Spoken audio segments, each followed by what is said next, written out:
And we're live. Welcome to Music Matters with Jason Tramm. And thank you so much for joining us for our unique podcast community where we explore the triumphs and challenges of the performing arts world as seen through the eyes of distinguished colleagues. And thank you so much for helping us grow. We hit 1,920 subscribers today. We grow every day thanks to people like you who watch our show, like our and share our videos. Really makes a huge difference. Thank you so much for supporting us. To see our over 300 past episodes, check out our website at www.jasontram.net. Again, that's www.jasontram with two M's.net. And we have a wonderful two guests today. We have Mr. Leonard Lehrman, a noted composer with over 12 operas to his name. 12 operas, incredible. And we have Helene Williams Spearman, and who's a soprano, and I'm delighted to have them both. Welcome, both. Thanks, Jason. Thank you. I don't know anyone else who's written 12 operas, and I know a lot of composers. It's so hard to write operas to Oh, get yes. them produced. You must interview Ned Rorem. He's 98 years old, and he's written, I think, 16 or maybe 18. Wow. Yeah. No, you must catch him while he's still with us. He's an incredible composer, the oldest composer I know alive, and the only one who's written more operas than I, who's alive today. Although Jack Beeston and Ellie Siegmeister wrote equal numbers, too. So why don't we start with you, Leonard? Tell us about did you always know you wanted to be an artist? Well, I knew that I wanted to write and that I wanted to be in music. Before I could even read, I was given these songbooks, and people sang them to me and I learned them. And then I decided that I wanted to learn the songs. So they gave me a toy piano with 8 keys, and each had a different color, and they gave me crayons, and they didn't know what I was doing, but I knew what I was doing. I was devising my own notation.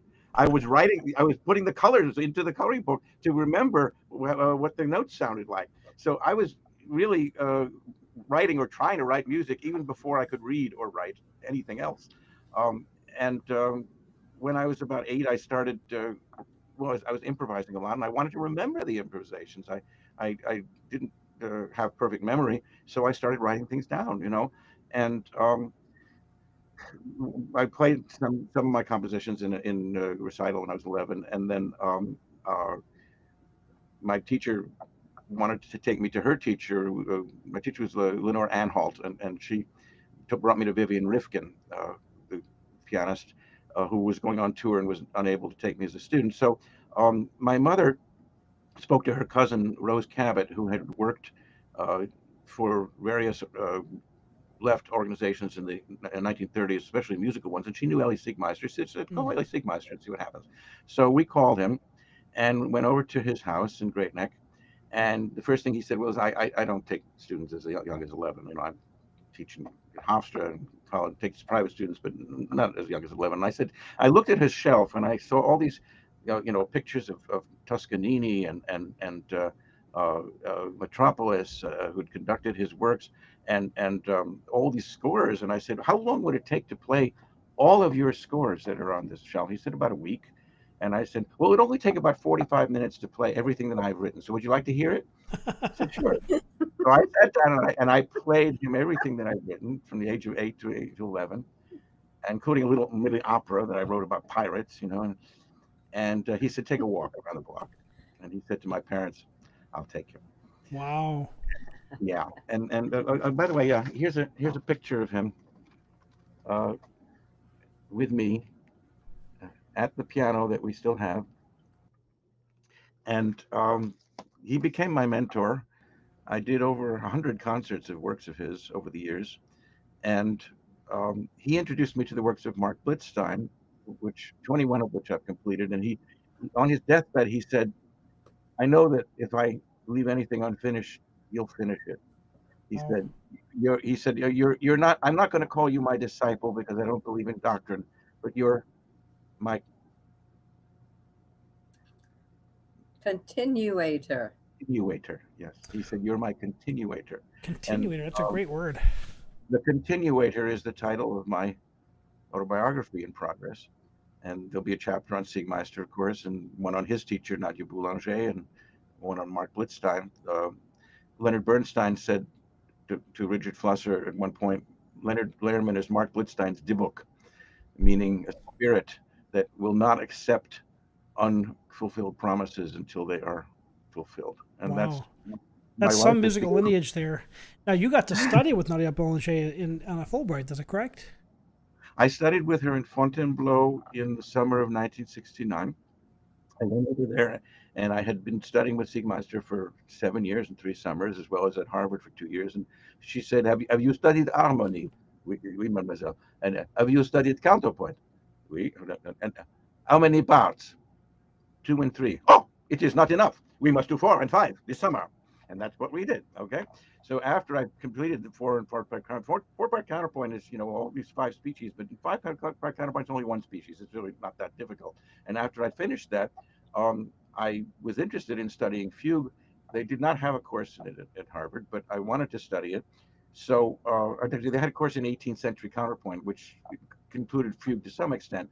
David Del Tredici taught it, and John Adams was in that class, as a matter of Oh, fact. wow.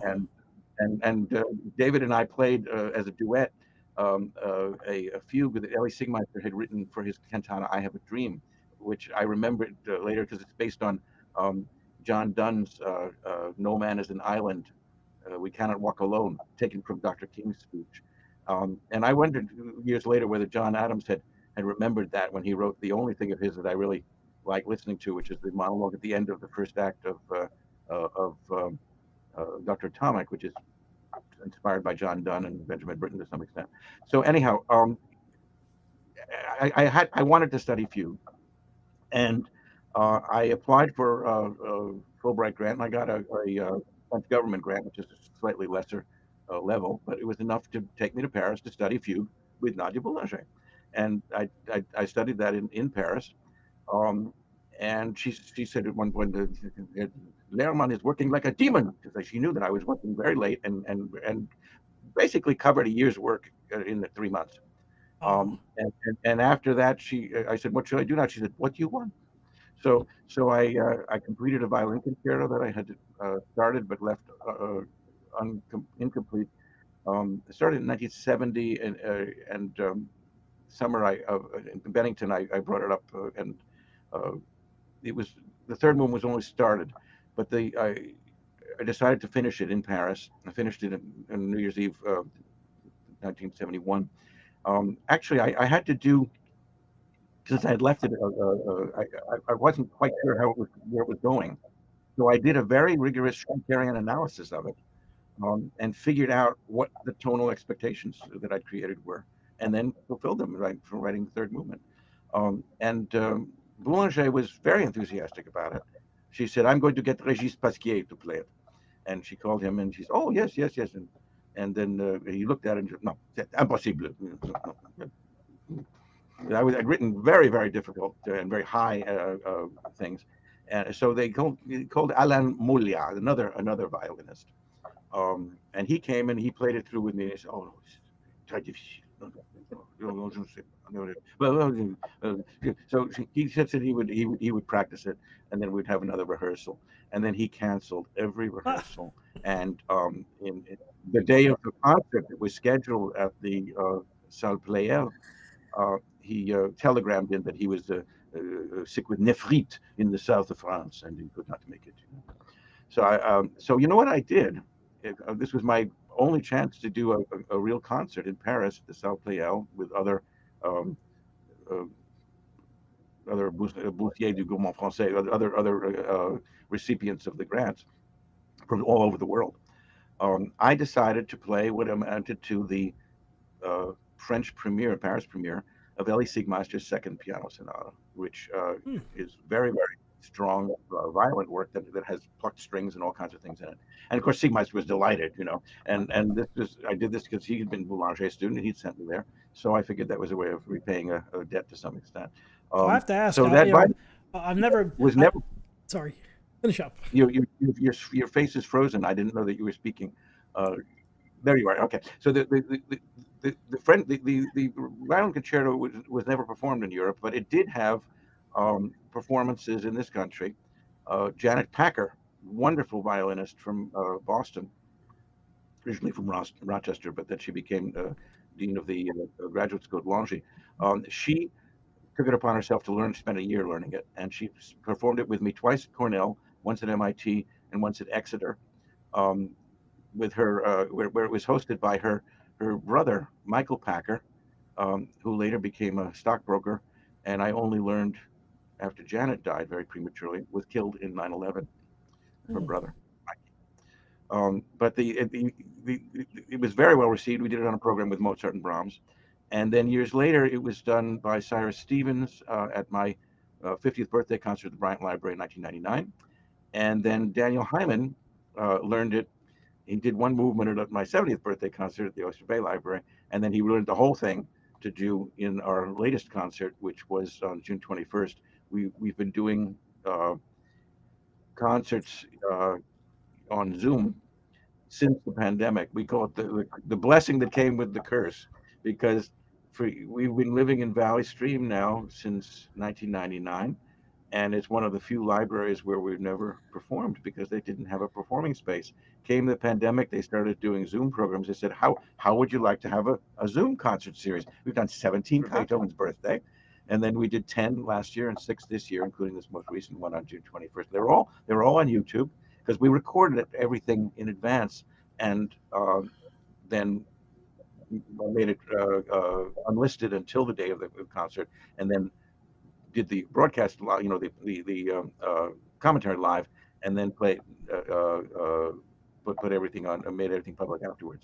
And Helene was in every one of them, and she was the technical whiz that masterminded it. There she is with her earphones, and she wants to say something. I wanted to say, was it 10 minutes ago, about that violin concerto, which was so difficult to play, that I have heard it, of course, now that I'm with Leonard, and it is just a gorgeous piece, full of long lines, and it's so musical and it's so beautiful. It's poignant. It's gorgeous. So Well, I hope to live long enough to actually hear it with orchestra. It's only been done with piano. The orchestration was undertaken under the guidance of Karol Husa at we Cornell. should all live so long.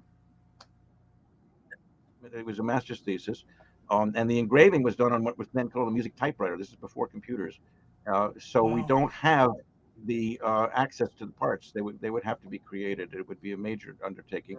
But it won a well, it was a finalist in a competition in 1991 for the National Orchestra Association composition competition, and I actually got a certificate for that. And my assemblyman David Siddickman sent me a note of congratulations, for having been in the finals. But it didn't even get a reading. I mean, it couldn't have gotten a reading without our immense expense to do the parts. But we're working now on the parts for Sacco and Vanzetti, and when that's finished, I can start thinking about parts for other operas and for the Violin Concerto. It's incredible how much work you put out there, and with so much. And we're going to talk about Sacco and Vanzetti in a minute. Tell us about what was Nadia Boulanger like as a person, because she was so inspirational to so many American composers, and for a whole generation. Yeah, wow. She taught more composers than any 10 teachers put together. She had about 700 over her career. Started from 1921 to 1979 is when she died.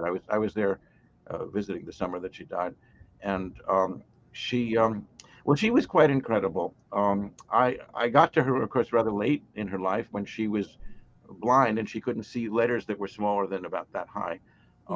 People would hold up things that she could see, but she couldn't read scores anymore. Everything had to be by ear or by memory.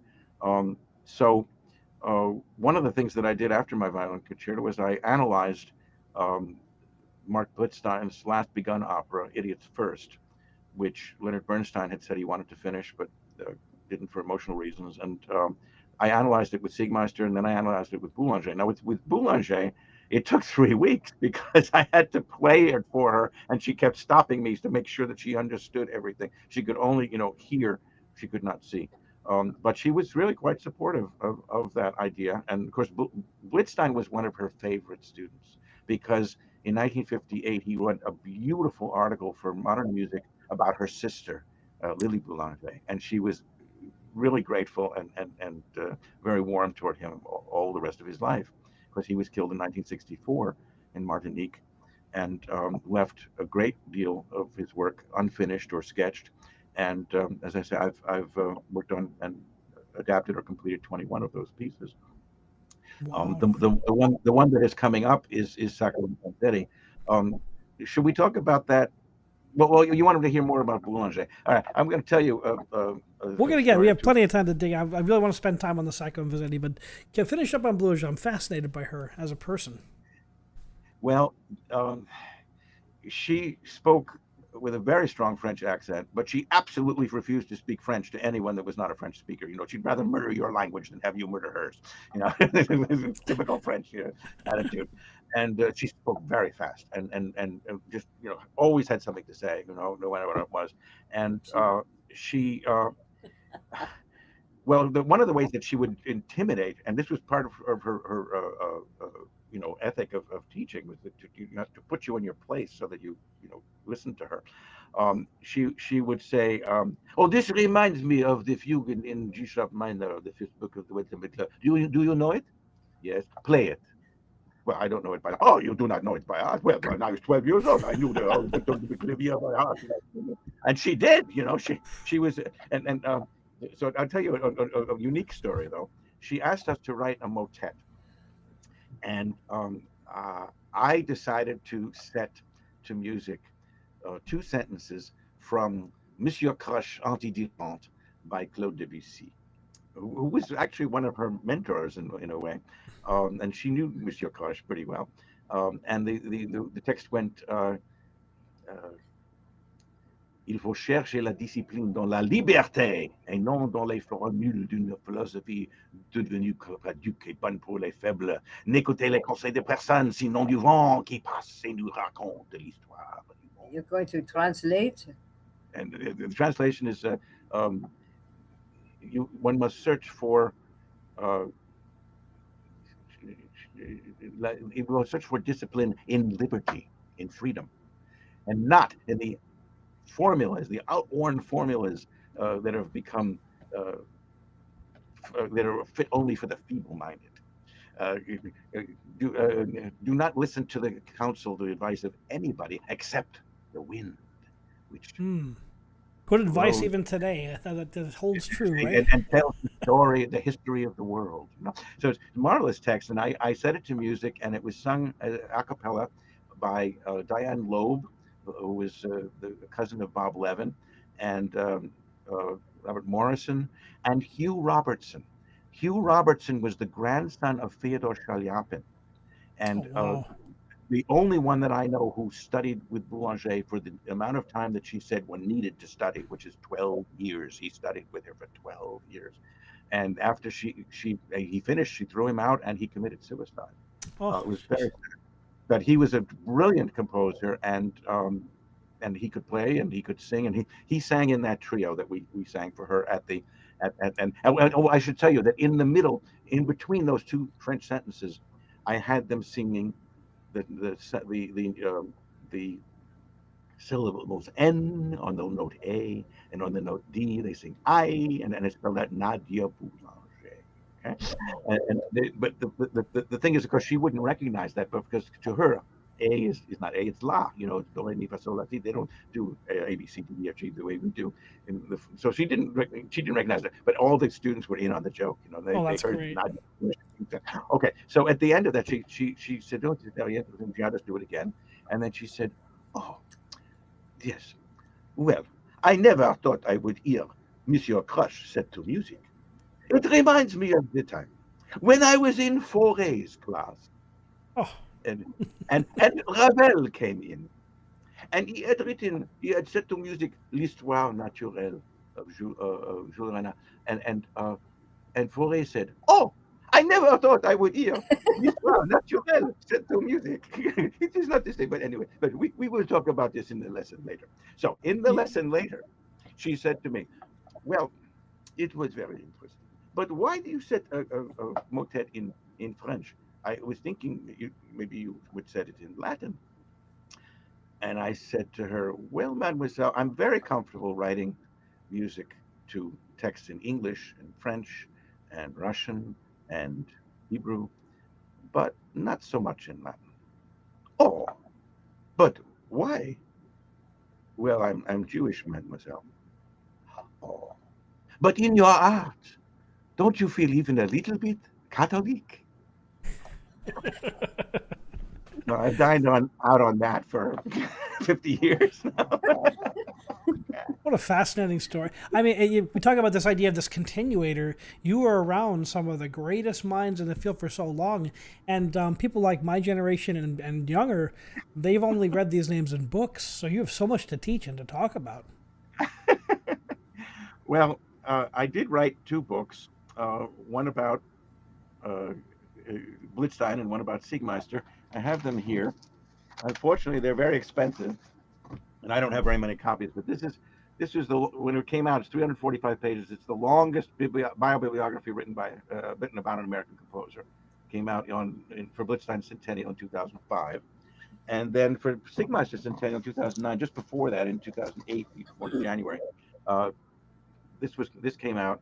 And this is the only book about Siegmeister. There are two biographies and a biography of Blitzstein, but this is the only book about Siegmeister. His daughter Nancy has been talking for years about writing one, but we don't think she'll ever get to it. We don't know. We'd like her to, but um, this was the Blitzstein book is different from the Siegmeister because it only has a 5-page essay about Blitzstein because there was already a biography written, and it concentrates entirely on the works and the writings and writings about the works and writings. The Siegmeister, on the other hand, has an 150-page essay about him because there is no other biography of him, and it relies on about 100 letters that I have from him, and also the correspondence of his publisher and interviews with his students and so forth. But his correspondence with Kabalevsky and Shostakovich and Bartok, I mean, that's all at the Library of Congress, and unfortunately, it's still closed. It's not available. Really? So I did this in time for the centennial, though, 2009, and he was a labor of love. Um, and my oh yes, now this is a picture. This is a picture of Aaron Copland, Ellie Siegmeister, and Mark Blitzstein seated, and standing is a 28-year-old Leonard Bernstein. And that picture was on Ellie's piano. It was from Musical America, 1945. It was the height of his career in a way, where he was, perceived as a giant among those other three. And it was the founding of the American Soviet Music Society, which was, of course, then killed by the Cold War. But all of these men were, very leftist and very sympathetic to the Soviet Union and Soviet music, and they welcomed exchanges and peace, and they got in trouble for it. I mean, Bernstein had to fight for his passport, and Blitzstein was blacklisted in many ways, and Siegmeister too was teaching at Hofstra, and his job was in danger by the McCarthy period, but uh, the president of Hofstra, who was a staunch Republican, but American patriot, stood up for him, and he kept his job. Um, Unfortunately, he cut off his contact with a very important writer that I never knew but have admired immensely, named Abel Maripol. Abel Maripol wrote under the pen name Lewis Allen. He's best known for the song "Strange Fruit" that was made famous by Billie Holiday, and he also wrote the lyrics to "The House I Live In," music by Earl Robinson, and literally hundreds and hundreds of other verses and plays. This is an album that we put together. There's Helene with a lollipop because there's a song about a lollipop that Abel Maripol's centennial in 2003. He collaborated with Herbert Haufrecht, Earl Robinson, Ellie Siegmeister, um, and Kurt Weill, Lehman Engel, Martin Kalmanoff, and posthumously with me and Joel Mandelbaum. We commissioned to work from him, and it's one of our proudest achievements. This CD. It came about because in 1986, um, I was working with the National Committee to Reopen the Rosenberg case. My father was the secretary of it, and I later became co-director in the 1990s. Um, And Abel Maripol and his wife Anne adopted the orphan sons of Julius and Ethel Rosenberg. Hmm. And Abel's first opera was also Ellie Siegmeister's first opera. It was Darlin' Corey, and premiered at Hofstra in 1954. And when Abel came to the performance, Ellie cut him off out of fear because he had just adopted the Rosenberg sons, and the FBI was interviewing and intimidating everybody associated with the Rosenbergs and the Mirapols, and Ellie was petrified he was going to lose his job. He apologized years later in correspondence that I have to Abel Maripol. But there was a break there, and in fact, they had written the opera Darlin' Corey, and they were planning to write another opera called The Wooing, which I eventually wrote on Abel Maripol's first draft. And that's on this recording. But anyhow, in 1986, Abel died, and I contacted the Maripol brothers and said, "Have you ever heard the opera Darlin' Corey that Abel wrote with Ellie?" And they said, "No, we haven't." I said, "Well, Ellie gave me a recording of it, made in Canada, that I played on the radio for his 60th birthday on the radio at Harvard in 1969. Would you like to hear it?" "Yes, we'd love to hear it. Come." So I came up to to Ardsley, where they had a memorial to Abel Maripol, and was presented with a book of his poetry, and I presented them with a copy of the video of the tape, and we became very close, very very good friends. And then I found out that Boston University had this enormous archive of Abel Maripol's material. So I went up and looked at it and put together all of the material for this CD in 2003, and including the opera, the Wooing, which in 2003 Helene played the lead, and then when we revived it in 2012, she played the maid and turned over the lead to her daughter-in-law, Hannah Spearman, and Ben played the major role in that. So that's had two productions, and Helene played both sides of it, and Ben was in the last one. Amazing. So yeah, we should talk about Ben, but before we do that, Helene, why don't we talk a little bit about I was just how going to we ask met? Helene to tell us about her career, and now she's a soprano, and from a very musical family. I know some of the people in your life, so tell us about your life, Helene. And did you always know you wanted to be an artist? Actually, I sang opera on my father's knee when I was 2 or something like that. My grandmother was reputed to have taught me an arpeggio at the age of 6 months.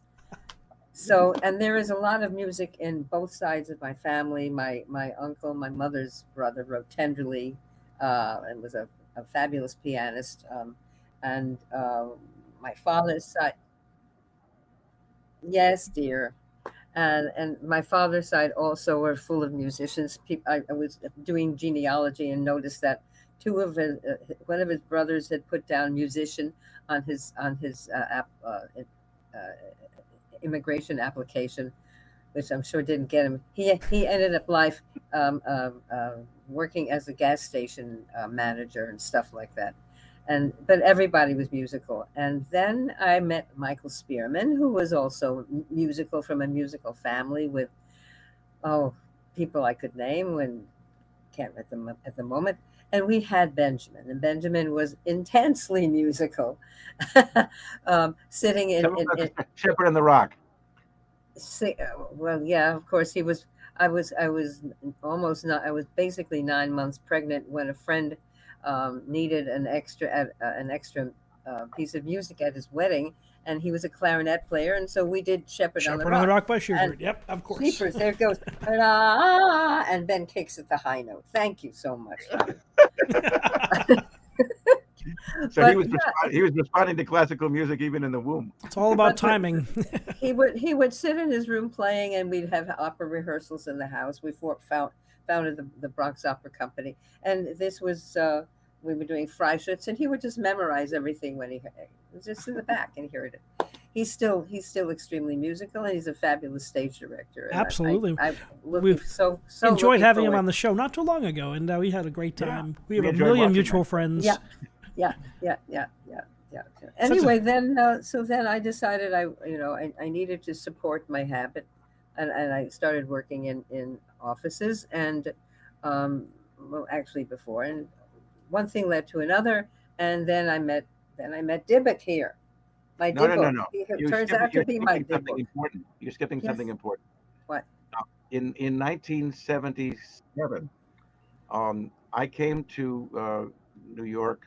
Uh, I had been in Ithaca for years, and I had these two um, one-act operas, the Idiot's First of Blitzstein and Malamud that I completed, and Carla, another Malamud opera that I'd written. And there were productions of it in at Cornell and in Indiana, and I wanted to bring it to New York. And I was also looking for work as a stage director. I'd studied stage direction with Boris Goldovsky, and I, I auditioned several different opera companies, and the Bel Canto Opera Company ended up taking the work and doing it in January of '78.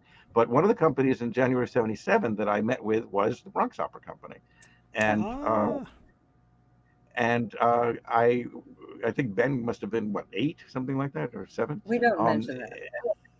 yeah, and Helene was basically, well, you know, there's an old adage they say when you come into an office, do you want to speak to the man in charge or the woman who knows what's going on? And I had that impression at the Bronx Opera that Michael ran things, but Helene was the one that knew what was going on, and she seemed to really be quite efficient and delightful.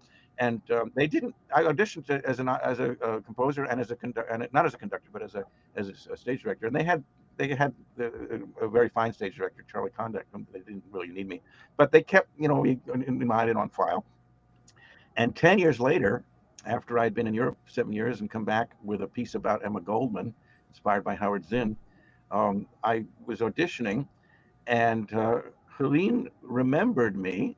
And not only that, but that's where Helene, tell the story of Liberty Weekend and so forth.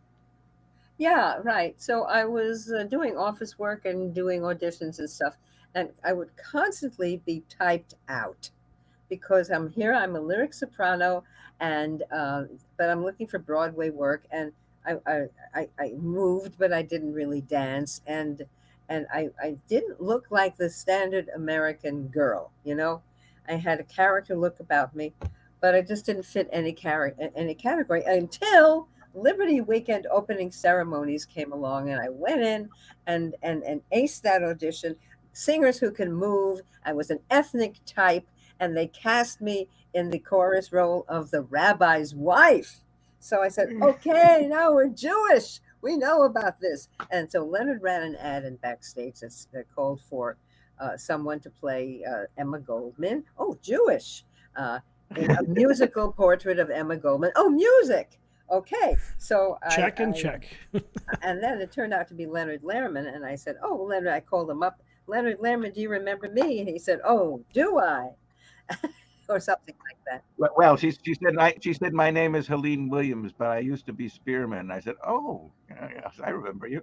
So she came to the audition, and she walked in with there was a piece that somebody else wanted to sing and didn't have the music, and she said, I have the music, and she brought it in. It was Vilia from Merry Widow. Merry Widow, and she sang it better than anybody. And then I sang her one of the songs from the music, and I think they were falling in love at that point. And Well, it was a good start anyway. This man and I had decided that what I needed was somebody to write music for me, and when he had decided he needed somebody to sing music of his, and somehow A we hit match it made in off. heaven. well, it was really something. I mean, we like to say that she walked off with the part and the composer, but it wasn't that fast actually, because we had quite a few people auditioning, and the now we've done E.G. a musical portrait of Emma Goldman 49 times in 5 countries, but twice it was done not as a 2-person show, but rather as a 6-person show with 3 Emmas and 3 men playing all the men. And for that 6-person show, we were thinking of casting other people, and in fact, we were thinking of making an 8-person show and having two other women playing very minor roles. I was persuaded by my assistant directors to consider casting 3 women that looked like each other in different stages, and Helene didn't look like them. So I No, said, well, I'm going to offer her a small role, and we'll see if she takes it or not. And if she doesn't take it, I'm going to consider offering her a big role. And I offered her the small role, and she said, been there, done that. I've done that already. I need to play a lead. That's So it. I said, okay, you Good for take this you. song, which is the Judith Dream, and in which Emma dreams that she's Judith, and she practically predicts the Holocaust. And I said, take this home and come back and sing the shit out of it. And she did. In Yeah. fact, she was the first Jewish person to sing it, and she absolutely knocked it out of the park. And I said, okay, the role is yours. And then we And started doing it's other been things. ever since. We did a concert for Anne Frank. The foundation had a touring exhibit, and we did a concert for that. And we did well, mostly we did the Emma Goldman piece, but we ended up doing. I've written about 173 pieces for her at this point, and Wow. she's done most of them. Not all of them, but she's done most of them. And she's done an awful lot of pieces that I wrote before I knew her too. So she's really been the fulfillment of a dream in so many ways. And she's the midwife of this Sacco and Vanzetti. Well, we'll get to that. I think we can talk about a few other things first. One of the things that we did that I was fondest of was uh, in the spring of 1987, just after I'd met Helene. She and I were at a Jewish Currents dinner, and a man named Joel Shatsky came up to us and said that he had heard some of my work at Cornell, where we did the Brecht Roundheads and Pointed Heads and Tales of Malamud, and he and we were looking for places to do EG, so he invited us to Cortland where he was teaching, and he also said he was looking for a composer to write a new piece that he'd written called Super Spy, the secret musical about a spy whose mission is so secret even he doesn't know what he's doing. And he wanted me to write the music for it. They were going to do it in Ithaca, which I did, and they did. And Helene and I went up to Ithaca to see the show, and actually the I don't cast was think so. I was there. I wasn't there. No, you heard it. You heard it. But the cast was so incompetent that I ended up having to jump in and play the lead myself from the piano. It was a mess. But the writing was fun. It was a really delightful little piece with 6 characters, and Talk back. in the Q&A afterward, I mean, the characters were stereotypes, like, the master spy and the femme fatale and the secretary and the girl and the scientist and the senator, so afterwards, one of the people in the Q&A said, well, I'd like to know more about these characters. And Joel said, I don't want to know more about them. I want to know less. So he and I and Helene got together at his mother's in the Bronx on New Year's Eve and rewrote the piece so that there was less of it. And Helene and I got to play all the characters. All the changing roles. It was so much fun. This is back we to did when that for the I had first time. refused to do it in EG, and so, but I was doing it up in spades with this amazing, funny. So, and we funny did it. We did it for the first time in Paris, and then we did it at the Community Church of Boston, and we did it at the Nassau Community College, and then the Center for Contemporary Opera invited us to do it there. And so it was such a fun piece with Joel, and Joel enjoyed it immensely. And years later, we revived it after the Snowden revelations. We wrote 8 more numbers and called it the new improved Super Spy. And I kept sending Leonard. I kept So- sending Leonard and Joel articles about this spy and that spy and how this is going on. I said, Leonard, we got to do something the else. hackers and so on. It was too So much then fun. we tried to get the Puffin Foundation to sponsor EG, and actually they did sponsor a performance, but they did not. They wanted to commission me to write a brand new work for the Columbian Quincentennial. So I got Joel Shatsky to write the libretto, and Ben Spearman to direct it. And here it is, New World, an opera about what Columbus did to the, quote, Indians. And Helene played a Taino Indian and Queen Isabella, with a bolero. Both sides of the Atlantic. I love that. Yeah. This is new. And it had 3 productions. The first one was with the After Dinner Opera Company at Lincoln Center, and the second one was at Heckscher Park. That's the one that's on YouTube. And the third one was at the Donnell Library, which was done very well, but the sound system was awful. So the best recording is at Heckscher Park, and Ben directed that. I haven't subtitled it yet, but it's going to be subtitled very soon. And it was a really fun piece. And so over the years, we collaborated with Joel with various things. Like he wrote a piece called Kalinin Bridge about the Jewish martyrs in the revolution that defeated the coup in Moscow in 1989. isn't it? 92, 92, yeah. And he wrote a number of other things. And during the pandemic, the York Theater had a contest or a sort of competition for people to write theater songs that were then put on YouTube, and people would get the register the number of likes, and that was the way of voting. They had 7 rounds. We entered 6 of those rounds with 7 pieces, and 6 of our 7 actually had more likes than anybody else. It was very nice. I had a number of collaborators for that, but the one that I really wanted was Joel Shatsky, only to learn that he had died of COVID Oh, in boy. April, early April. Yeah, we Funny. lost some really wonderful So composers to COVID.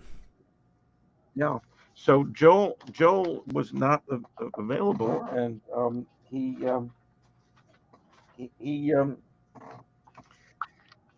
his widow and I wrote his obituary for Jewish Currents, and we discovered. I'm looking for something now that I just had, but it's small and it slipped away. Um, here it is. I just found it. His widow and I wrote his obituary and discovered that he had written something like 200 scripts, treatments, librettos, and musicals. And one of the things that he'd written the year before we met him was a delightful piece called "Damn That Apple," an operetta based on the Creation and Fall of Man by Brother Sebastian Saylor, an 18th century West that had been translated, and Joel wrote the lyrics for it. And his friend and ours, Lutz Meyer, composer also at Cortland, had written the music, and they had a reading of it in December of 1985, and then it was dropped. Like so many of any other projects of Joel's, he did it once, and then he just went on. He didn't go back and revisit or revise it. But we decided when I read this script that it would be ideal for us to do in a situation where Helene and I got to play God and the angel. I grew a beard for that very purpose, as a matter of fact. And we had 2 artist models who were also talented singers, dancers, actors from Atlanta, and we cast them as Adam and Eve, and they wore appropriate costumes or lack thereof in various productions that we've now done in Florida, New York, Connecticut, and California. And I, as I said, I grew a beard to do it.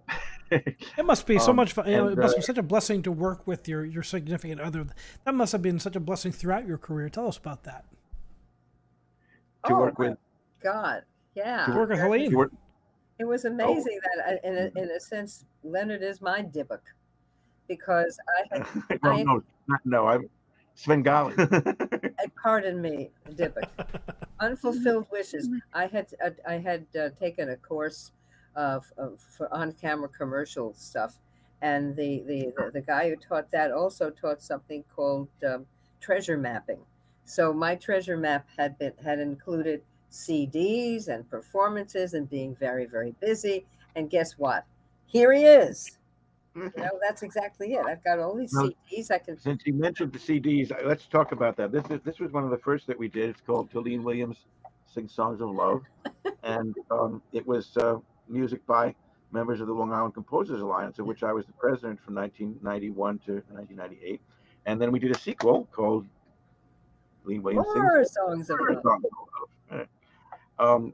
And then we did actually 4 CDs of Blitzstein. This was the first one. It was called a Blitzstein Cabaret, and that came about actually because I was invited.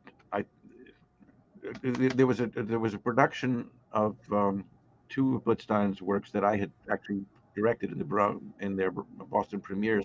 Oh yeah, you see this this No. poster over here?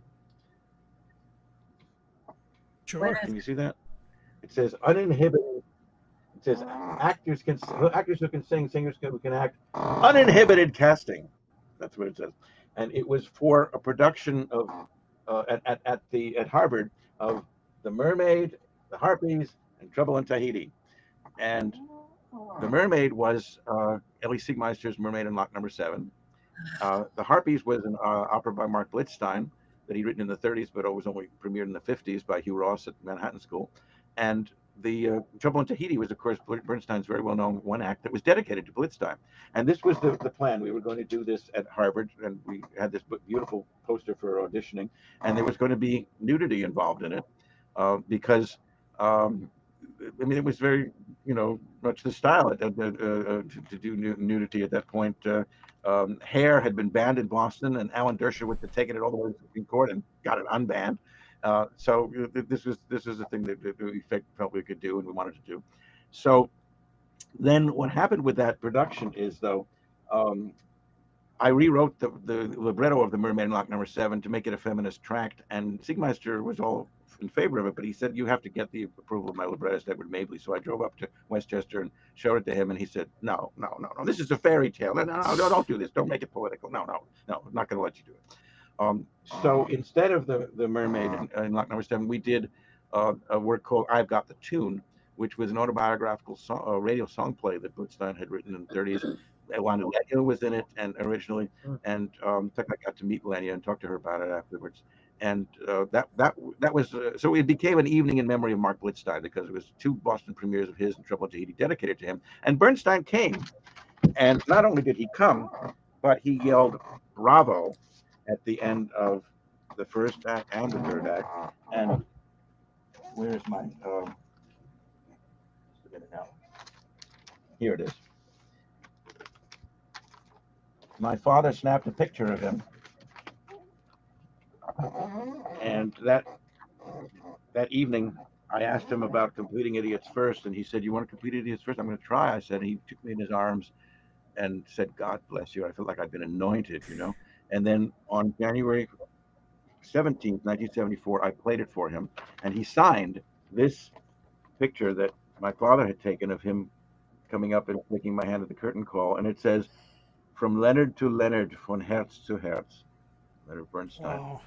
17 January 74. Yeah, that's of course a treasure. So in the meantime, the Harpies has had okay. I should tell you that we were planning to have completely top three made in Trouble in Tahiti, and the Harpies wearing nothing underneath veils. I mean, nothing at all. And the Argonauts nearly nude. And there was a scene in I've Got the Tune, which also is a strip scene. And so we heard rumors that there was some might be some difficulties about this. So we called in Alan Dershowitz, and he had, as I say, taken hair all the way to the Supreme Court and won. And he came. He said, "All right, let me attend a rehearsal." So he came to rehearsal. And we didn't do the whole thing for him. He said, "Just show me the good parts," right? we did the scenes that involved nudity, and he saw me, took him notes, and he said, "Okay, I'll go home and call the district attorney," which he did. And then he called me back and he said, "Well, I couldn't get the district attorney to commit to not busting you, but there's only an 8% chance that he'll bust you. And don't worry, we'll win on appeal." I said, "No, Alan, no, I'm sorry, we cannot do that." Well, for one thing, we had a member of the cast who was the shop steward of the Opera Company of Boston, worked in the mayor's office. If he were arrested, he'd lose his livelihood. No, we could not do that. So we had to put, we had to have the Harpies had to wear underwear. They didn't wear bras, but they had to wear underwear. And the maid, you can see this is Charmin Haley, who is playing the maiden. She's got lay around her chest, and she was saying, "Give me more bounce." She kept saying, it was an incredible experience. The Harpies later was staged in its Canadian premiere at Halifax in 2012, and they brought us up there as artists in residence to be consultants for a week. It was one of the great experiences we had doing workshop at American Opera and recital, and Siegmeister and Blitzstein and Lehrman. The Trouble in Tahiti, of course, is a classic. Now Bernstein put it into his only full-length opera, A Quiet Place. And as far as I've Got the Tune, we did that for the Blitzstein Centennial. Yeah, we've done, I told you, 4 Blitzstein CDs. The first one was Blitzstein Cabaret in 1989, 90. And the second one was the Blitzstein Songbook. This is around the time that Sacco and Vanzetti came out in its premiere in 2001. For his centennial in 2005, we revived I've Got the Truth, and in fact ended up using one of the scenes from the Harvard production because one of the actors wanted to be part of the recording. And then the most recent recording was also made in 2005, but it only came out in 2019 in London. Mark Blitzstein Music for Solo Piano, which has one scene of melodrama that Helene does with me. This was recorded at Queen's College in 2005, but it only came out in 2019. And this is a delightful recording that we really enjoy. It has on it only recording of the complete or a complete suite from his ballet, The Guests, which was about prejudice. It was written with Jerome Robbins, and it was a kind of a predecessor of West Side Story. And it's a beautiful suite. The choreography, unfortunately, was lost, and Robbins never revived it after Blitzstein essentially cut him off. I mean, Robbins named names before House Inter-American Activities Committee, and Blitzstein never forgave him. There were other people that had trouble forgiving him, but managed to. I know. Blitzstein was called before the committee, but he never named names. Is that right? That's correct. He did not name names, and he was not. Well, that's a story in itself. Paul Myers Talley wrote the first thesis on Blitzstein, 64, 65 at the University of Wisconsin. He knew Blitzstein, and he wrote in his thesis that according to Mark Blitzstein's sister, Josephine Davis, Blitzstein never testified at an open session of the committee. And when I went to meet Joe Davis in 1970, I said, well, is this true? Didn't he testify in an executive session? She said, yes, of course he did. And I said, and was he a communist? And she said, of course he was. We all were. And I told this to Paul Talley, and I said, well, I wish they told me that back in 64, 65 when I was writing my thesis. But, by the time that 1970 came around, they were talking openly about that. But they were not talking terribly openly about his sexuality. In fact, the sons told me that they were rather unaware of his primarily being homosexual, and they knew he had a strong friendship with a soldier. But I mean, Blitzstein had been married, like Bernstein. They both had the same father. Their father's name was Sam, and they both married a woman, and they both were bisexual. Bernstein, of course, had 3 children. Blitzstein did not have children with Eva Goldbeck. She died of anorexia in 1936, just before he completed The Cradle Will Rock. And he dedicated romantic piece for orchestra. I mean, it was a very loving relationship between this man and this woman. So the whole issue is cloudy in many ways. It's fascinating. Fascinating. And Blitzstein's always. Did you know him personally? You must have. I did not know him personally. Oh, okay. I knew so many people who did know him. I mean, I knew his sister. His sister was like an aunt, or Helene's mother reminded me very much of her. She was the keeper of the flame and very strong worker for social justice. Your teacher Palmer knew him. Well, yes, and Ellie Siegmeister knew him very well. In fact, Siegmeister claimed that when Blitzstein came back from Europe, he encountered him in the public library, and he said, "What is this proletarian music that I hear about?" And so Siegmeister told him, and in fact, I should tell you, in 1989, when I conducted the Manhattan premiere of Siegmeister's "I Have a Dream," Pete Seeger was there, wow. and at the Harlem School of the Arts. And Pete said, "I've always wanted to do a workshop on the Composers Collective that my father, Seeger, well, not Carl, what was his father's name? It'll come to me. My father founded this, and can you bring Ellie Siegmeister to the workshop?" So I did. In June of 1989, brought Siegmeister up to Beacon, and we did music of Blitzstein and Siegmeister, and others. Aufrecht was there, and Mordecai Baumann, and it was, and Eric Gordon was there. He was still working on the first Blitzstein biography, and it was an incredible experience, working with Pete, and I got to work with him a number of times after that as a result of that. So how did we get to? Well, I think it's fascinating. You're very close to the orbit of Blitzstein, so it must be fascinating to go back and complete these works. Yeah. Well, in 1970, uh, Siegmeister suggested that I go and look at the unfinished works in his home in Philadelphia, because Bernstein had been asked to complete them, and so had William Bolcom and David Diamond, and then Siegmeister himself, when he was writing an article about Blitzstein.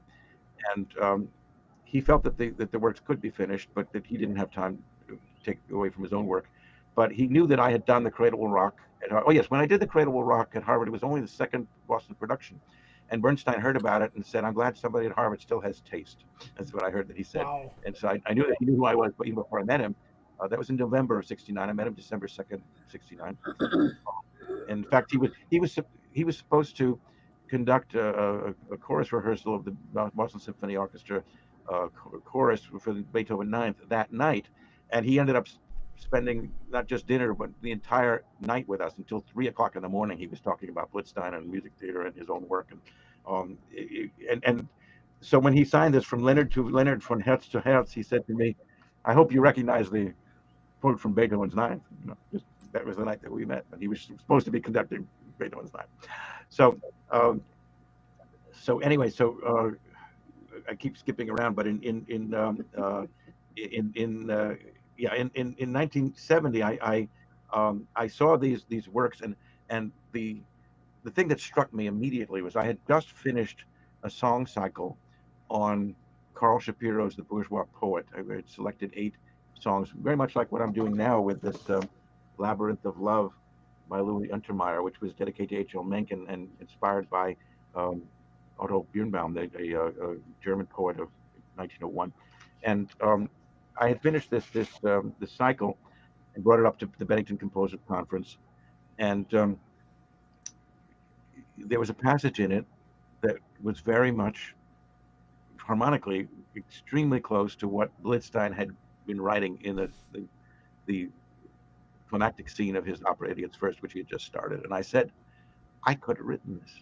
This is my language. I could have written this music. It's different from anything that I know that Mark has written before, but I could have written this. So, yes, I think I can finish it. All I have to do is say, if I had written this up to this point, what would I do next? And that's of course what I studied for weeks with Nadia Boulanger and with Siegmeister to figure out, and analyzed it and then did it. Um, but the well, the thing is that there are 2 ways to complete unfinished operas, which are particularly characterized, personified by the 2 completions of the only Russian opera that Bronx Opera has ever done, Sorochinsky Fair, or the Fair Sorochinsk by Mussorgsky. It's based on a Gogol play, and Mussorgsky left it incomplete. There were 2 composers that completed it. One was Shibalin, and the other was Cherepnin. And Shibalin's version, which is the one that Bronx chose to present in 1979, um, what he did was he developed themes that were in the opera and just wrote music based on themes that were already there, and developed them in the way that he thought Mussorgsky would have done. And it's convincing, and it's Sure. dramatic. The second version that Cherepnin did was t- done this way. He went to other works of Mussorgsky, incomplete works, unknown works, and he put them together, and they read like a row of glittering diamonds. I mean, they're absolutely brilliant. They don't have as much dramatic coherence as the Chevalier, but they're a perfectly legitimate way to do this. And with my completions of Blitzstein, I mean, I've completed a lot of his songs and other things that he would sometimes sketch and play at parties. He performed these things, but he never wrote out the accompaniments. So Oh, those are completions, but in his style. But the completions of the 2 operas, Idiots First and then later Sacco and Vanzetti, were done in these 2 different ways. Idiots First, I analyzed the dramatic content and character of each of the themes and then figured out how they would correspond to the dramatic needs of the scenes that weren't finished yet. And there was the music was all developed from music that was already there. Sacco and Vanzetti was a much larger work, and much less of it was complete. But Blitzstein himself was taking other pieces of his and putting them in there and developing them. In 1955, he wrote an autobiographical piece called Reuben, about a man who makes a pact to commit suicide and then is rescued from it by by the love of his life, a woman who saves him. It's played by Evelyn Lear, and it's a marvelous piece musically. The book makes no sense, and it died in Boston. It took place in Little Italy in New York, but it never got to New York. It opened and closed in Boston, but it had some of the most beautiful music that Ben ever wrote. And he was taking music from those Little Italy scenes and putting it into Sacco and Vanzetti because of the Italian character. And I ended up taking 14 of them and developing them. So now this is so exciting because the the premiere of this of the completion is going to be this September, right? It will be September 10th and September 11th at Lehman College Studio Theater in the Bronx, 7 o'clock and 3 o'clock. And admission is pay what you can, because we really want people to see this. It's a historic performance, certainly a historic performance. Yes, and it's been a long time coming. I mean, let me tell you a little bit. I need a little water before I tell you this, but after I completed Idiots First, it had 4 productions. The third one, with the Bel Canto Opera Company, directed by brilliant Randy Hoy, won the most important event of the season award for off-Broadway opera, given by Leighton Kerner at the Village Voice in 1978. And it had one other production. The orchestra premiere was done, and in fact, Colleen had a role in that, 2 roles in that, in It Is First and in Carla, in 1992 by the Center for Contemporary Opera. And after I completed, that was in 92. Now in 1989, I attended the funeral of Leonard Boudin, the great civil rights attorney. He told me he thought his greatest claim to fame would probably be that he got Paul Robeson's passport back. But to me, the moment that I remember most vividly in his career was when he represented Daniel Ellsberg, and it was revealed that the plumbers had broken into Ellsberg's psychiatrist's office, and Leonard Boudin said, Ellsberg doesn't remember this, but I remember it. Leonard Boudin said to the judge, "This case is now becoming not what the government has done to, not what we have done to the government, but what the government has done to us." And he turned the tables, and the case was thrown out. And of course, Watergate, followed that not too long after that. I mean, it was a watershed. And Leonard Boudin was very much on this. Leonard Boudin was a close friend of Blitzstein's. He supported Mark's work, and he supported my productions at Harvard of Blitzstein. Leonard, we gotta get to this.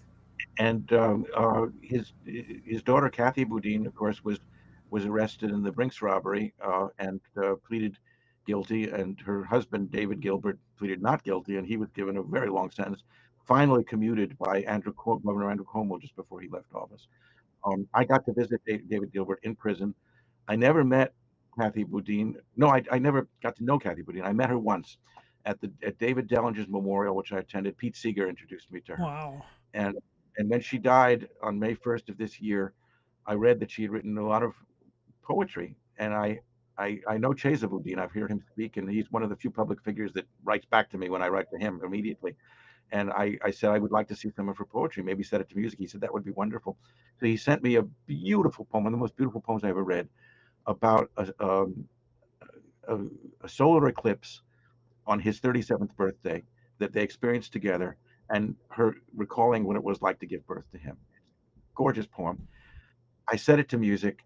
Helene sang and recorded it, and we had it on our last concert June 21st. And Chesa wasn't there, but he listened to it afterwards, and he said it was very moving. So this is a family, that is part of our family in some ways, the Boudin family. And I'm so sad that he's been recalled, but I hope maybe he'll run again and have success as a DA in San Francisco. Anyhow, I'm always fascinated by the way that politics and music and the arts all interweave. At Leonard Boudin's funeral in 1989, I was in the receiving line to greet his widow, and next to me was Christopher Davis, the younger nephew of Mark Blitzstein, who had encouraged me to complete Idiots First along with his mother. And his mother had died since then. And Kit and I were in this line together for a half an hour and talking about Blitzstein and about my completion, and how Kit said, I'm an author. I don't really want anybody messing around with things, my works after I died. My mother wanted you to complete this, but I'm not so sure about Sacco and Vanzetti. I don't really know if I want you to do this. And I said, okay, well, think about it. And then in 1995, there was a National Opera Association convention in Boston. Bill Warfield was there, and Howard Zinn was there, and Bob DiTilio, the expert on the Sacco and Vanzetti case, was there, and Paul Talley, the first biographer of Blitzstein, came up from Pennsylvania, and we all talked about the importance of Sacco and Vanzetti and Blitzstein's work, and they all encouraged me to consider finishing it. So in 1999, for my 50th birthday concert, Robert Palmer, who was my teacher at Cornell, came to the concert, and I played a piece of his at the Bryant Library. And afterwards, he came to the house, and I played him the first act that I had completed of Sacco and Vanzetti. And he remembered visiting Blitzstein in Rome in 1963 and playing the most complicated scene Blitzstein ever wrote, the third scene of the first act, playing at four hands, because it's impossible to play that with two hands. He and Blitzstein had sat down at the piano and played it four hands, and he sat down and played it with me. And after he heard the whole thing, he said, yes, I think you should finish the whole thing. And I'm going to write the Blitzstein estate and tell them that, which he did. And then they gave their approval. So what makes this story so special to you? The topic, the case. Yeah. Well, that's a whole other chapter. But let me just finish. Robert Palmer was my teacher at Cornell and friend of Blitzstein, and encouraged me, and I dedicated the work to him. He was in his 80s, and he came to the premiere at the White Barn Theater in Westport, Connecticut in August of 2001. And then the year after that, Helene and I were married, and 6 composers wrote music for us, including Robert Palmer, who wrote a piece. He called up and left a message on the phone. I think I have found a Jewish mode, and I've conquered my composing block, and I'm going to write your wedding piece. And then he had a stroke. And for our honeymoon, Helene and I went to Ithaca and visited him in the hospital, and found that he'd been given the wrong medication and was refusing to eat. And we demanded that they give him the right medication, and we were told that we saved his life. And every year after that, in the summer, we would go to visit him in Ithaca. He lived about another 8 years, and it was just an immense, moving experience working with him. Now, what moves me about Sacco and Vanzetti? Well, what moved Mark Blitzstein about Sacco and Vanzetti? That's perhaps even more important, because he lived through the case and was friendly with Dorothy Parker and the St. Vincent Millay and Gardner Jackson and others who were involved with the case, and Herbert Ehrman most of all.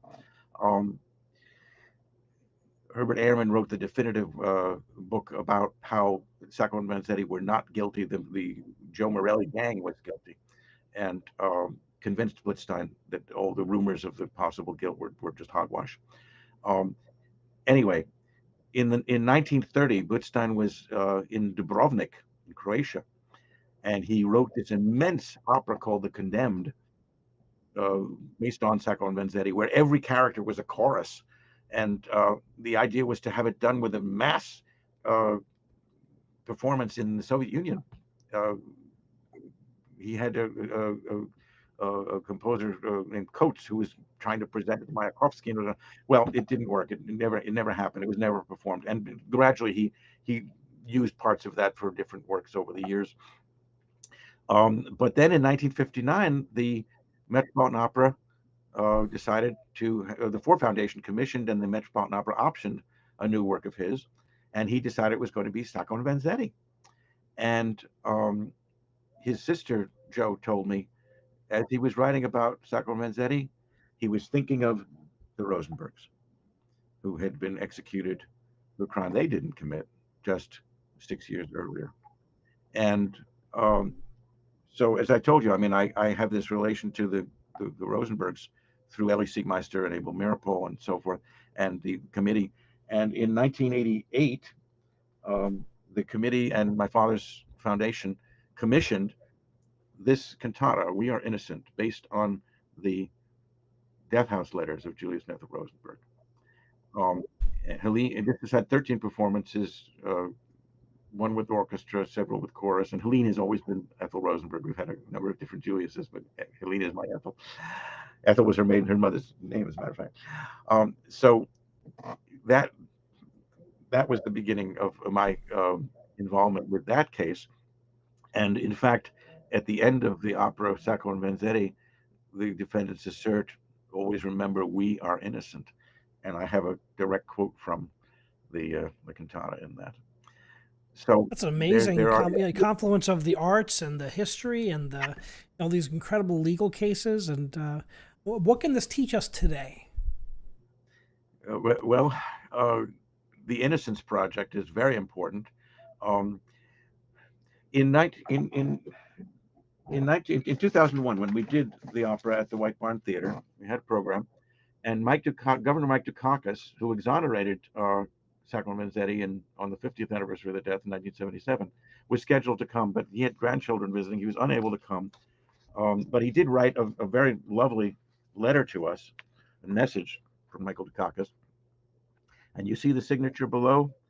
He gave that to us when we finally met him for the first time at his house in Brookline on June 8th of this year. We were there, and in fact, Helene took this picture. There's a number of pictures, but I think this is one of the nicest ones. There's me with Mike Dukakis holding the Rosenberg cantata and the program, which I gave him, which he signed. Yeah, when I talked with him in 2001, I said, "Sir, you are one of my heroes for having exonerated Sacco and Vanzetti."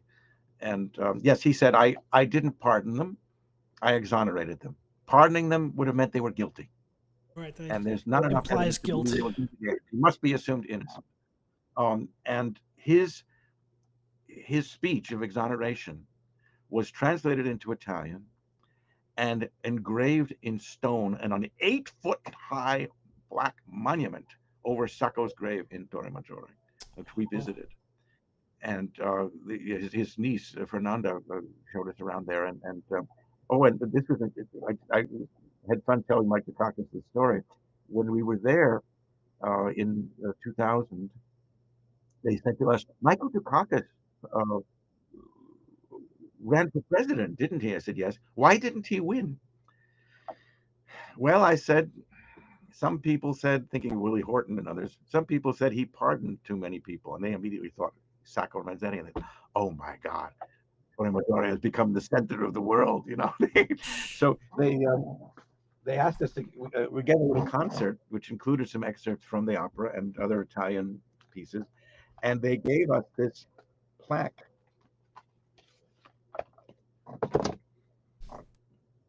You see, the city of Torre Maggiore, the province of Foggia, Leonard Lehrman and Helene Williams, the opera Sacco and Vanzetti, and signed by the mayor. Yeah. So that's another one of our incredible proud possessions. There's something else I wanted to show you.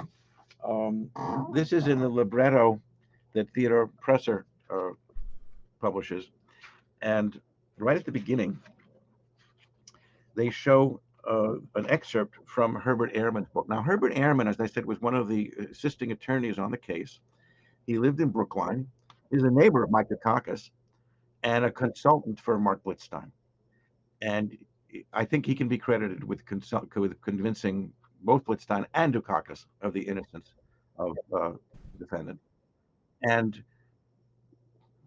numerous composers, including Leonard Bernstein, Darren Hagen, and others, were considering completing Sacco and Vanzetti, but they felt, looking at the music, that there wasn't enough to complete it. Well, I wasn't sure of that, but after completing Idiots First with the Schwallen method, I thought maybe the Tretman method would work. But I wasn't sure exactly what Mark had in mind because he had a lot of conflicting sketches, and I didn't know exactly what the outline of the opera would be even until I saw this. This is the appendix at the back of Ehrman's book, which is a chronology of events. And look what Mark wrote. Act 1, Act 2, Act 3. Hmm. And that's how I knew the plan that he had for the opera. I had to look in all the books that he had and that he'd Of written. course, the amount of research must have been. Not just the music that he'd written, but that, yeah, as well. And So did you play? Did you, as you wrote the show, did you play it for Helene? oh, did I? Everything. And after we had done some excerpts at the National Opera Association convention of January 2000, Brenda Lewis heard about it, and Brenda had done Bertie and then Regina, and Mark had been writing this opera at her home in Connecticut. And she said to me, if you finish this opera, I'll get you a production. She said to me, everything that Mark wrote, everything, the Cradle Rock, Regina, everything was only prelude and preparation for Sacco and Vanzetti. Oh, wow. So she said that at a Bronx Opera production of Regina in January of 2000. She was in the front row. She said that to me. And so in January 2001, I said, all right, I'm going to complete it. And I completed it in February. And she sent the directors of the White Barn Theater to us here in Valley Stream. Right. And they sat on our couch. And Helene and I sang the whole opera through for him. Wow. She sang every female role and several male roles too. So there were about 36 roles. And we sang the whole thing, just the two of us. And we sold them on it, you know. What a team. So, I mean, Helene is the midwife of the opera. She has done every female role in one way or another in concert or in audition, and recorded several things too. And yeah, she's and now she's not only the midwife, she's the mother of the opera because the director is her son. That's so what an incredible.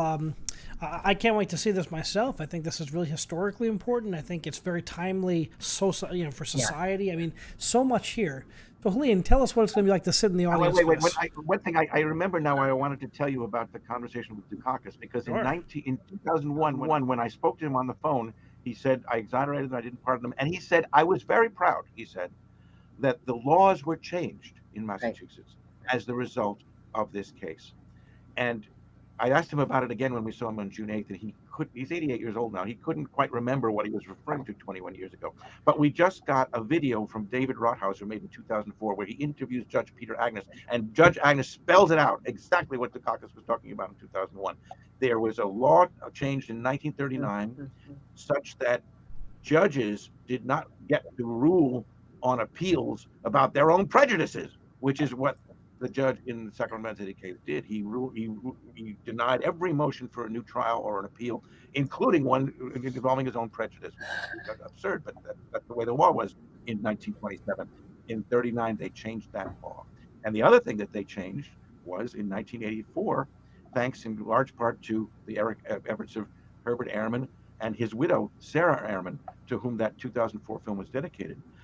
Massachusetts abolished capital punishment in 1984. And you remember, of course, that was an issue in the 88 campaign that Dukakis was against capital punishment, was one of the things that was held against him, because even today, 27 states of the Union still have capital punishment. Not the Northeast, but practically everywhere else. And so the fight continues. In 2005, we did a concert of excerpts of Sacco and Vanzetti for the Blitzstein Centennial at the Long Beach Library. And we got a call. We were on WBAI. Janet Coleman interviewed us, and somebody had heard that program. A woman named Susan Blake called us up and said, "Can I come and distribute literature against the death penalty at your concert?" I said, "Oh yeah, sure, why not? Come." So she did, and we met with her. And what a dynamo! What an incredible firebrand she was for social justice and causes, from the Rosenbergs to the Sacco and Vanzetti and everything in between. And she ended up doing about 36 events and marches and concerts and performances and demonstrations with us until she died of breast cancer 2.5 years later. And we called her the social conscience of Long Island. That's what Newsday quoted when they had her up. But it was this Sacco and Vanzetti that brought us together with her, and the death penalty, which is still an important cause to fight for. Well, I think music's got the incredible ability to, especially opera. Opera can be such a force for change. I think it's always been that way, hasn't it?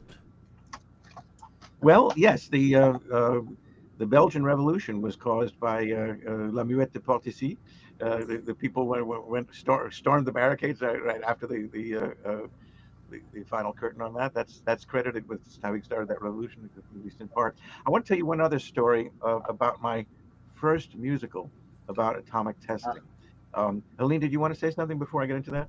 He was going to ask me a question, and I would have loved to have answered it, but go ahead, Tom. What was the question? I'm just curious about what it's going to be like to sit in the audience for this, knowing that you've got your husband wrote the music and did the completion. Who's in the audience? She's in the opera. I'm singing the same role, one of the two roles that I sang 22 years ago, and I told them I would do chorus too. I really don't like doing chorus, but I am anyway because it's just so much fun. And I haven't been in an orchestra opera in so many years. I can't wait. Yeah. Mary Donovan was the secretary of the Sacco and Vanzetti Defense Committee. Wow. And her speech was recorded by Upton Sinclair in his novel Boston, which is, even though it's a novel, it relies on primary sources, including from the committee. And her speech was so dynamic. And I wrote Helene, the 11 o'clock number of the show, which is Mary Donovan's denouncing the judges, the scholars, and all these bastards. They'll go down into everlasting shame, and we'll recall the names of Sacco and Vanzetti. She really dominates that, and I get chills listening to her do it on the recording. She's just marvelous. It was written for her and based on an Irish hymn that appears in Juno of Blitzstein, except that the meter is varied and made into 7/8 instead of 4/4. But I wanted to tell you when you said that music has the power to make people do things that they might not otherwise do, which they ought to do. That was my experience when I was 12 years old. My mother took me to a United Nations demonstration against the bomb, a ban the bomb demonstration, a Women's Strike for Peace, presenting a petition to Ralph Bunche at the UN. And I was inspired by that to write with a collaborator who's now a hedge fund operator, multi-millionaire, but with a social conscience, because his wife was a they used to call her Flory the Red. I found that out when she died recently. His mother. Mark King was my collaborator, and Russ Feldman was an inspirer of this. And we called it The Comic Tragedy of San Pedro. It was about an island in the Pacific Ocean near Bikini Atoll, which was too close to where the atomic tests were going to happen. But people didn't know about it, you see, because they had a gambling casino, and all these senators were going and gambling away millions of dollars, and they wanted to keep it a secret. So somehow the bomb test was going to go off, and it was going to affect San Pedro. It was going to destroy San Pedro, and nobody knew about it. And there were all these protests, and so basically it was sort of the mouse that roared, and and the court jester, and all these other things. And oh yes, there was one line about the gypsies are criticizing San Pedro, and don't be careful. You might be investigated by the Un-San Pedroan Activities Committee. I mean, this is 1962, and it was just before or during, actually, it was written just before, and then was to be performed just after the Cuban Missile Crisis. The music not professor, the music teacher at this junior high school. The music teacher was relatively new and not tenured and terrified of doing this piece, which I brought to him. He knew that he'd get, a reaction from reactionaries. And my social studies teacher, Peter Jaffe, was much more liberal-minded. He used to read to us from The Nation and I.F. Stone, and he was very liberal, and he read the script and he said, "Well, I think this is interesting, Lenny, but I don't know if we should spend all the class time doing it, that would take to do a production." I said, "Wait, listen to the music."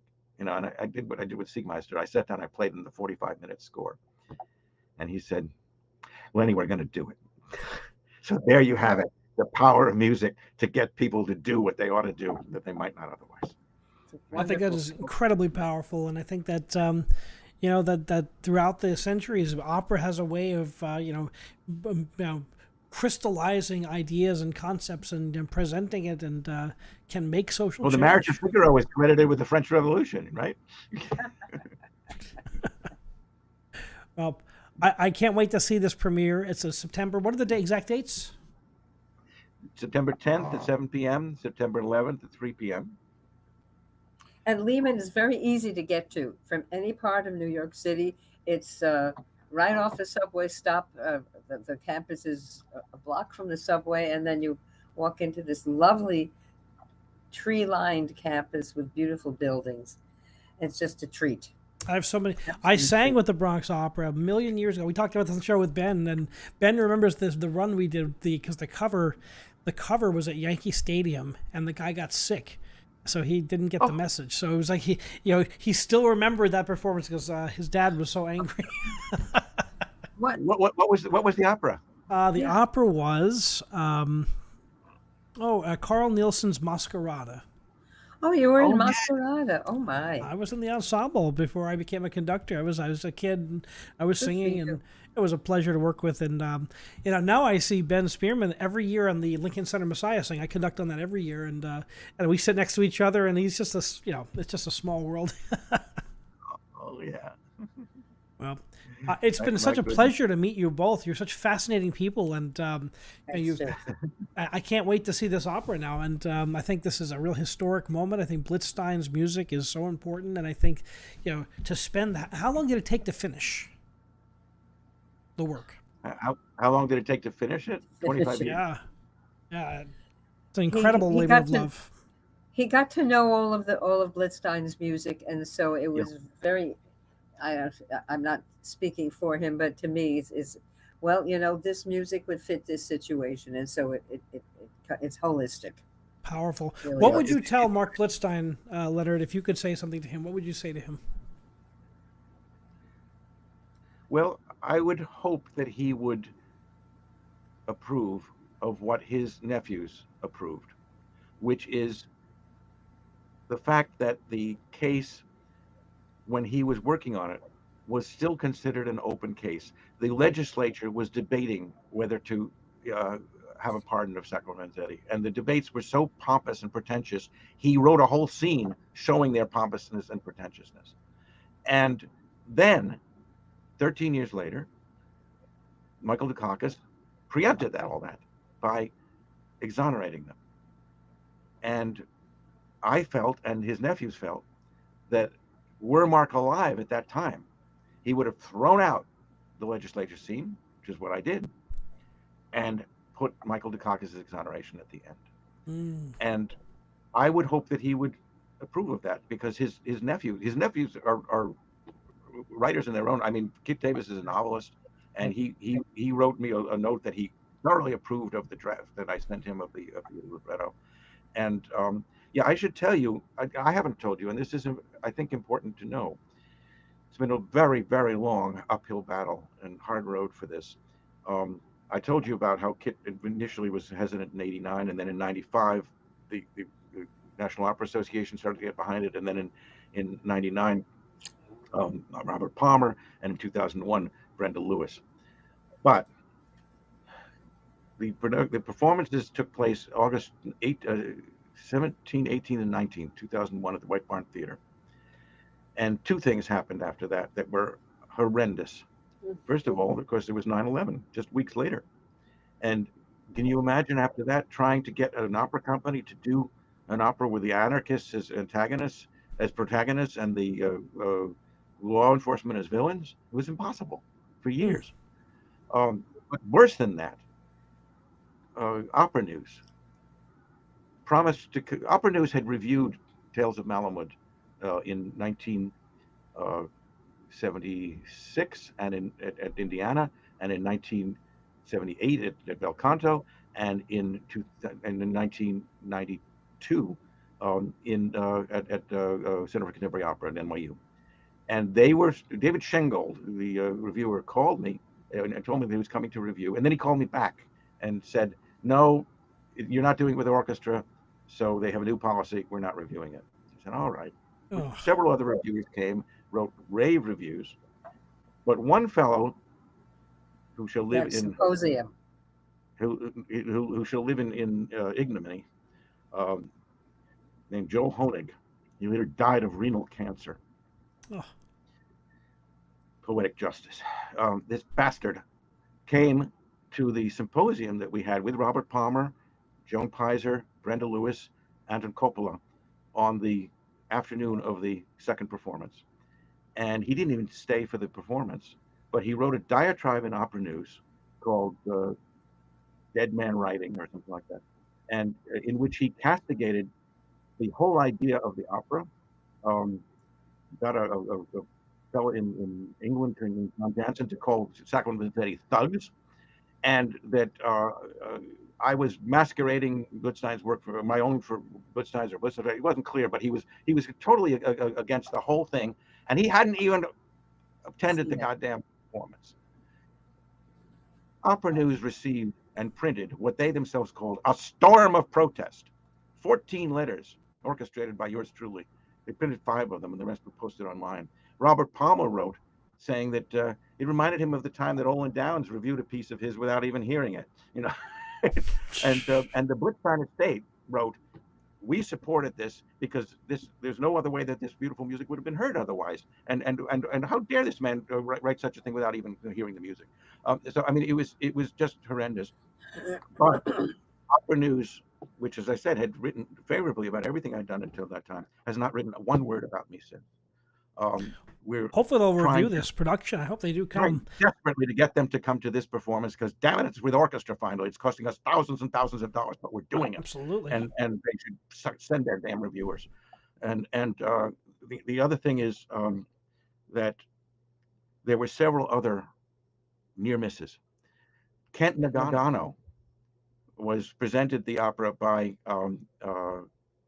my friend Ross Halper. Ross Halper came to our performance in California just this last month, and he was in the production of the Harpies and all the new theater games and products. And he really wonderful singer and librettist and translator. He urged Kent Nagano to do the opera in Los Angeles, and Nagano wrote to him, I presented it at the meeting, and PD shot it down.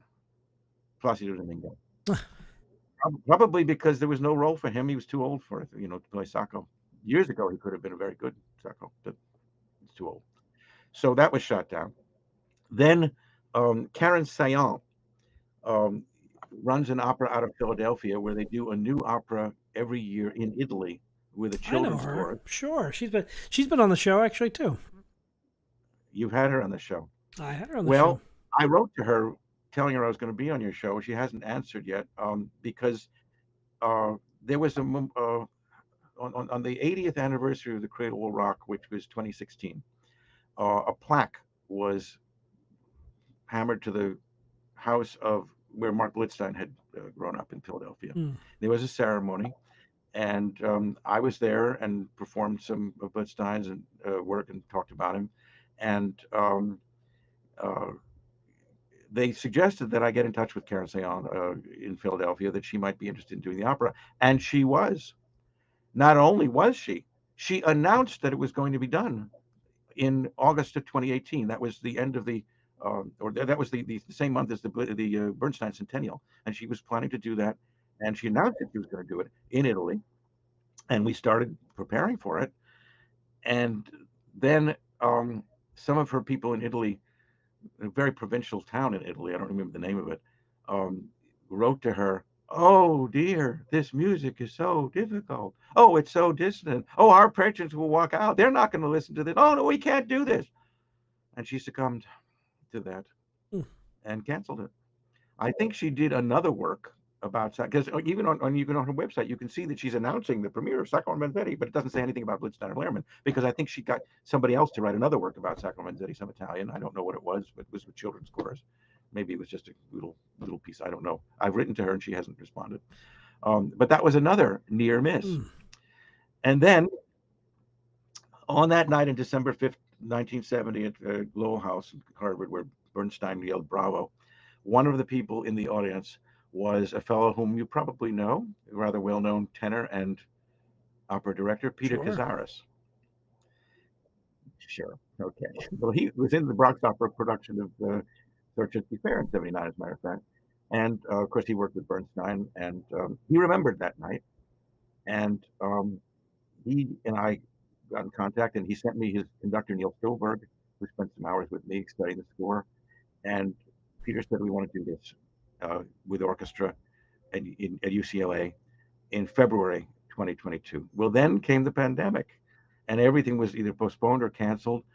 And finally, I said to him, do you think you'll be able to do it? And he said, well, we don't have the funding and we don't have the enrollment, and we can't do it now, but maybe in the future. And we were just in California. We went out for several reasons, to do the Damn That Apple, and I attended the American Guild of Organists Convention in Seattle, and we went to see a video at the American Conservatory Theater in San Francisco of Mark Blitzstein's No for an Answer, which that's the only video that exists of that opera, and it won't go out. They won't let anybody watch it except on it. So it was 33 years since we've been to San Francisco, but we went there and we saw it there. And the other reasons that we went out was we wanted to see Michael Dukakis, who we thought was in Los Angeles, turned out to be in Boston. We wanted to see him after my Harvard reunion instead. And we wanted to see Peter Cazares. And Peter wrote, well, I'm sorry, but I'm directing Eugene Onegin in Santa Barbara, and I won't be there. And I'm retiring next year, so we're not going to do it. So that's another near miss. Well, this is going to make it even more special when you actually do it in New York. And Hofstra did a conference on Sacco and Vanzetti in 2005 with Howard Zinn and with us and with all kinds of people. And then they announced the premiere at the Italian Festival in 2000, and again in 2020, and then again in 2021, and then again in 2022. And each time their festival was canceled because of COVID. And so then we tried. We thought maybe we could get it done through the theater department, but the theater department chair is retiring. That's you know Royce Coppinger. He's worked with Bronx Opera. I worked with him. He did a Chablis opera that the Bronx Opera commissioned me to translate back in when was it 2005, I think. But he's retiring, and it was impossible. We applied for a Puffin Foundation grant. I told you Puffin Foundation commissioned that New World that Ben did back in 1991, 92, 93. But and they've come through with just about every grant proposal that we wanted, and they did come through with a small grant for this production. And we had a deadline, so we had to have a place to do it in order to even apply for the grant. And Hofstra was not working out. So Ben said, well, I just graduated from Lehman, and I know this place very well, and I know the studio theater, and there's never been an opera done in the studio theater, but let's do this. And in fact, that was also part of the reason. I have to tell you, does the name Carol Charnow mean anything to you? She ran Opera Boston for years. She was heard the name. I don't know the person. She was an admirer and follower of Howard Zinn, and Howard Zinn urged her to do Sacco and Vanzetti at Opera Boston. And she said to me, frankly, confidentially, she said, I really want to do this opera, but I can't do it in the spaces that we have. The small space is too small, and in the large space, we're not going to be able to sell enough tickets.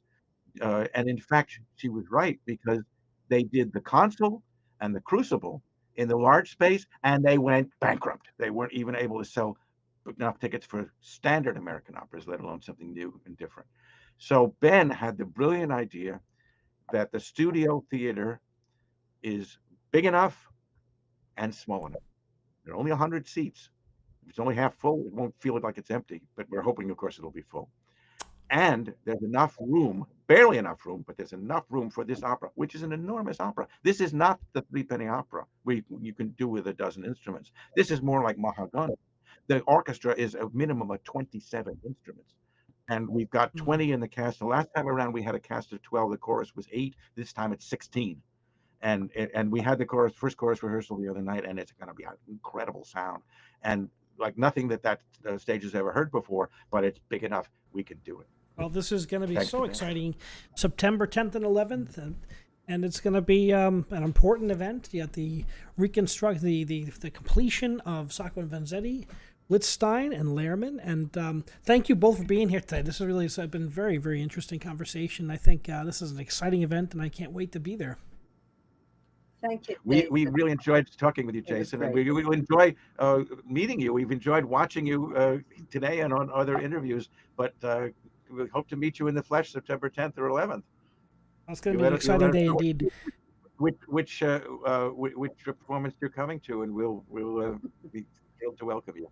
Okay. Well, it's going to be very exciting, and I can't wait to hear, and very important societally. And I think this has the ability to teach us so much about, cast a light on things that are so important, and I think are relevant today and so important. Yep. There's a chorus in there, which we call the Chorus of Bigots, which is based on a poem that Blitzstein collected. He collected hundreds of them. This is public domain from 1927, and I set it to a cabaret number that he wrote called Let's Be Blue. Let's Be Blue. To conventional music, let's be gay, where it's conventionally, where it's publicly gay, and who cares?